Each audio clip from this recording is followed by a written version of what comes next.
So, సాతాను త్రిత్వములో ముగ్గురున్నారు కాబట్టి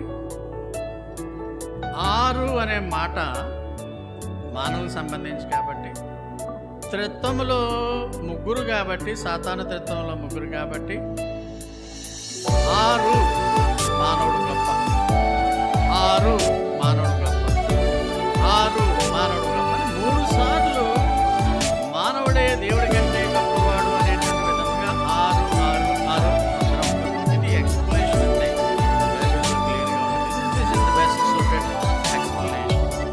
so 6 6 ముద్రలో సాతాను త్రిత్వం ఉంటుంది, మనుష్యుడు గొప్పతనం ఉంటుంది.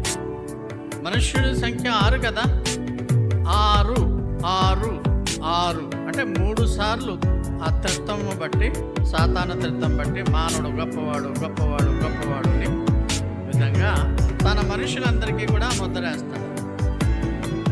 ఆ ముద్రని వేయించుకున్న వాళ్ళని చంపారేస్తాడు, హతమార్చేస్తాడు. 1000 ఏండ్ల పాలన స్టార్ట్ అవ్వగానే వాడిని ఆ శాంతియుతంగా 1000 ఏండ్ల పరిపాలన జరపడానికి, శాంతియుతంగా ఉండడానికి అడుగులేనటువంటి బాటంలెస్ పిట్లో దేవుడు పడేస్తాడు. 1000 ఏండ్ల పాటు వాడు అక్కడే ఉంటాడు. శాంతి సమాధానాలతో మిలీనియం జరుగుతుంది. అంటే 1000 ఏండ్ల పాలన మొదలైపోయే ముందుగా సాతాను చివరి ప్రయత్నం మానవులను మోసం చేయడానికి. 1000 ఏండ్ల పాలనలో చివరిని మోసం చేస్తాడు, కానీ 1000 ఏండ్ల పాలనలో చేసే పరిస్థితి ఉండదు.